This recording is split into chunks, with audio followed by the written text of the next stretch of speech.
জগন্নাথ স্বামী নয়না পথগামী ভাব তুমি। এই অন্ধকারে যিনি পথ দেখান, যিনি সদা জাগ্রত ভগবান, আজ তার রথযাত্রায় আমরা এসেছি সন্দীপ গুহ প্রোডাকশনের পক্ষ থেকে মুকুন্দপুর জগন্নাথ মন্দিরে। কথা বলে নেব জগন্নাথ প্রভুর বিভিন্ন মাহাত্ম্য লীলা সম্পর্কে এবং এই মন্দিরে প্রভুর কেমন ভাবে সেবা হয় সে প্রসঙ্গে। এ বিষয়ে কথা বলবার জন্য আজ আমাদের সঙ্গে আমরা পেয়েছি এই মন্দিরের সেবায় অমল যাদব দাস। অমল যাদব দাস প্রভুকে নমস্কার প্রভু। হরে কৃষ্ণ। হরে কৃষ্ণ। প্রভু যদি একটু আমাদের আলোকপাত করেন জগন্নাথ সম্পর্কে।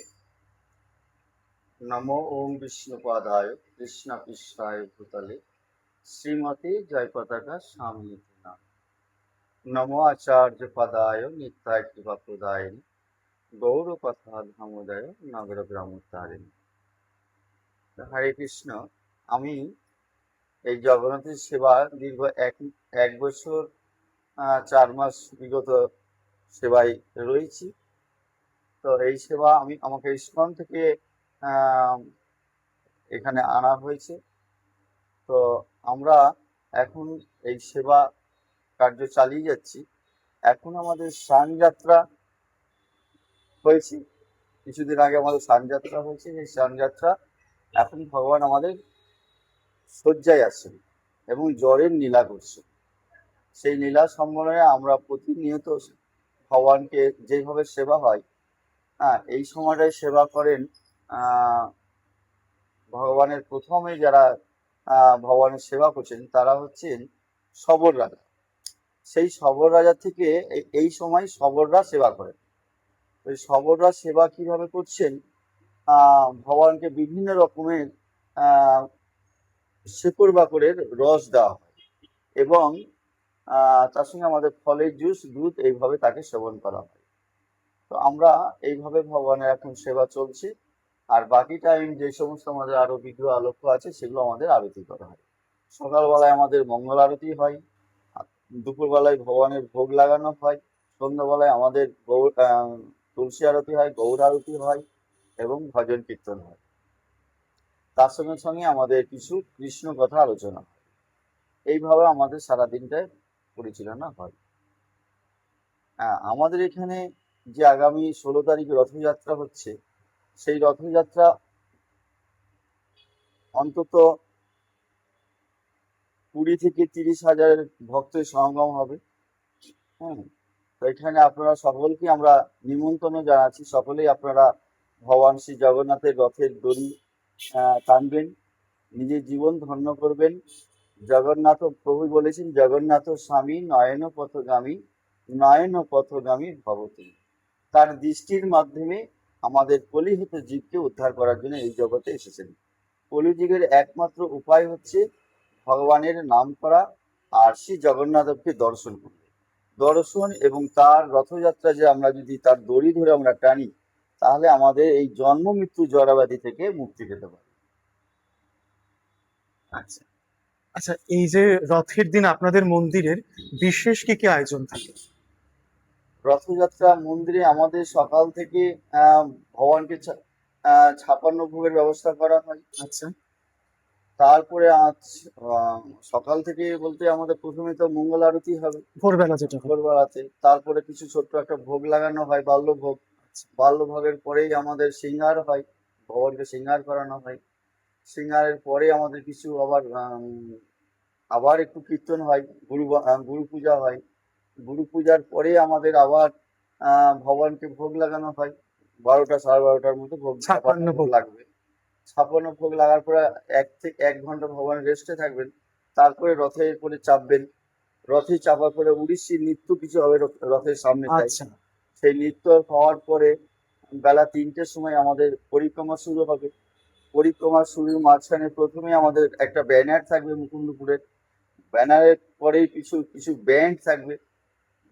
ব্যান্ডের পরে কিছু মাতাজিরা ফুল এবং শঙ্খ উলুধ্বনি দিয়ে ভগবানকে আহ্বান করবে। আচ্ছা জগন্নাথ না সুভদ্রা সুভদ্রা এবং বলদেবের মাঝখানে আমাদের মাতাজিদের কীর্তনের নৃত্য টিম থাকে। আচ্ছা, তিনজনের রথকে আলাদা আলাদা হয়? আলাদা আলাদা তিনখানা আচ্ছা। রথ।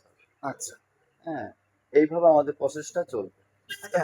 জগন্নাথের সঙ্গে তো ভোগের একটা ওতপ্রোত হুম, সম্পর্ক। এই 56 ভোগ আপনি যে বলছেন, এই 56 ভোগে কি পুরীতে যে 56 ভোগ হয় সেই? একদম পুরীর 56 ভোগের সঙ্গে ওই রকম আমরা সেই পরম্পরা ধারাবাহিক এখানে সেটা হবে। আচ্ছা, এই ভোগ রান্না কোথায় হয়?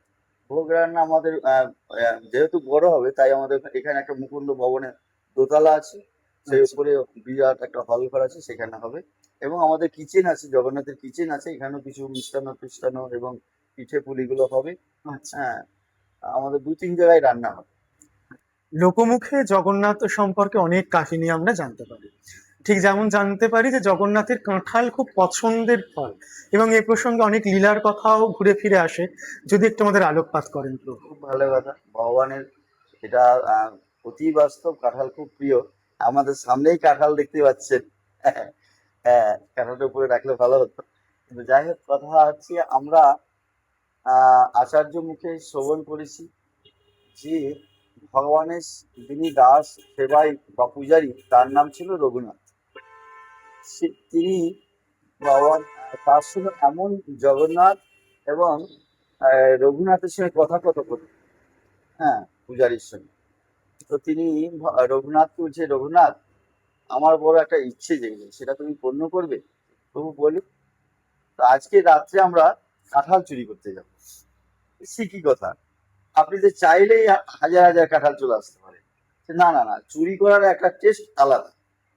তো প্রভু যখন আপনি বলছেন, তখন ঠিক আছে, যাওয়া যাবে। হ্যাঁ, তো ঠিক আছে, তাহলে বাগানে চলো। বাগানে গেছেন, দেখি খুব সুন্দর একটা গোল কাঁঠাল ধরে আছে।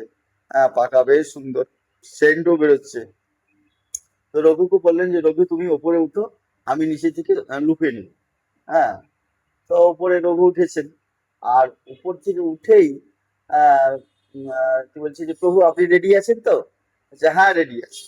যেমন মানে কাঁঠালটা কেটেছে, নিচে ধূপ করে পড়ে গেছে।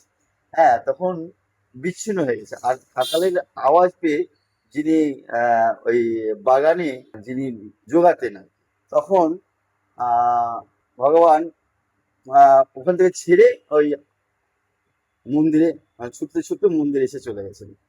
তখন এসে দেখছেন ওই রঘুকে দেখছেন গাছের উপরে দাঁড়িয়ে আছে। গাছের উপরে দাঁড়িয়ে আছে, হ্যাঁ বসে আছে। তখন দেখছেন যে, কি ব্যাপার, তুমি এখানে রঘু? হ্যাঁ আমি এখানে। কেন, কি ব্যাপার, তুমি কাঁঠাল এই কাঁঠালটা কে পেরেছে? তো আমি পেরেছি। কেন? না তো প্রভু চেয়েছে। হ্যাঁ, আমি প্রভু নিচে ছিলেন, প্রভু ধরতে পারেনি, নিচে পড়ে গেছে। বলছে যে, প্রভু ফেলে এসেছে, এটা বিশ্বাস হয় না।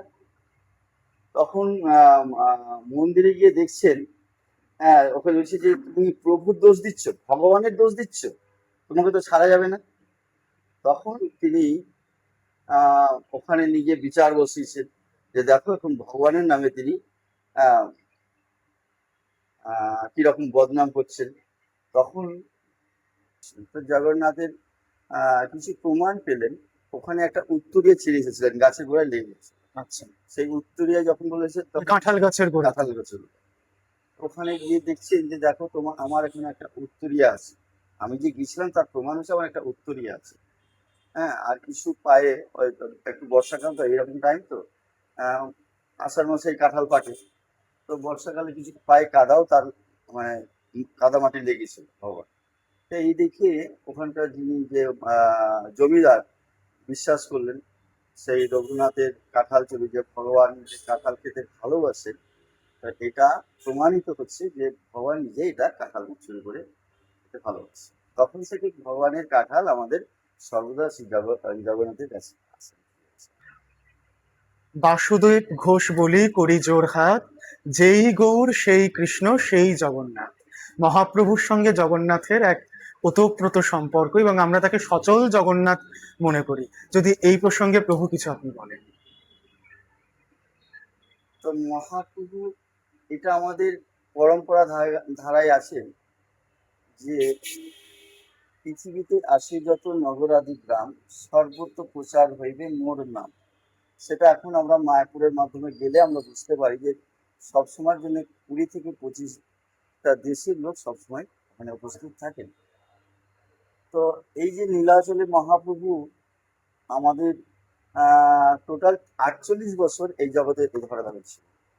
তো 48 বছরের মধ্যে 24 বছর আমাদের গৌর ভূমিতে ছিলেন, আর 24 বছর আপনার পুরী ধাম ছিল। তার ভিতরে 6 বছর এদিক ওদিক করেছেন। হ্যাঁ, তো এইভাবে ওখানে তিনি লীলা করেছেন। এই যে জগন্নাথ আর মহাপুরুষ যেটা বাসুদেব ঘোষ বলছেন, তো এই যে আমাদের আচার্য বর্গ বলছেন যে লীলা বাসুদেব ঘোষ বলে করি জড়হার, যেই গৌর যেই গৌর সেই কৃষ্ণ সেই জগন্নাথ। তো আমরা যেই গৌর সেই কৃষ্ণ সেই জগন্নাথ। তো মহাপ্রভুর যে সরভুজ রূপ সার্বভৌমকে দর্শন পাইছে, সরভুজ মানে 6টা হাত দর্শন পাইছে। এবং আমরা মায়াপুর গেলে দেখতে পাবো যে দুই হাতে এক হাতে তীর ধনুক ধরে আছে, আর এক হাতে বাঁশি ধরে আছে, আর দুই হাতে মণ্ডল ধরে আছে। এই রূপটা আমরা দর্শন সার্বভৌম পণ্ডিত পেয়েছেন এবং আরো কিছু ভক্ত পেয়েছেন। তো আমরা মহাপ্রভু আমাদেরকে এখানে মাত্র 48 বছর মানে 24 বছর তো তার গৃহস্থ জীবনে কেটেছে, কিন্তু এই 48 বছরের যে নীলাটা করে গেছে, আগামী 10,000 বছর তার এইটা অবস্থান থাকবে। হরে কৃষ্ণ। হরে কৃষ্ণ।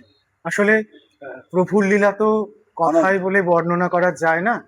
শুধু এটুকুই প্রার্থনা, রথের চাকা চলে পাপের বিনাশে, কালিয়া রাজা তুমি পুণ্য দাও, এ মহাসাগরে যুগে যুগান্তরে ভাসিয়ে নাও তুমি, ভাসিয়ে নাও। জয় জগন্নাথ। জয় জয়।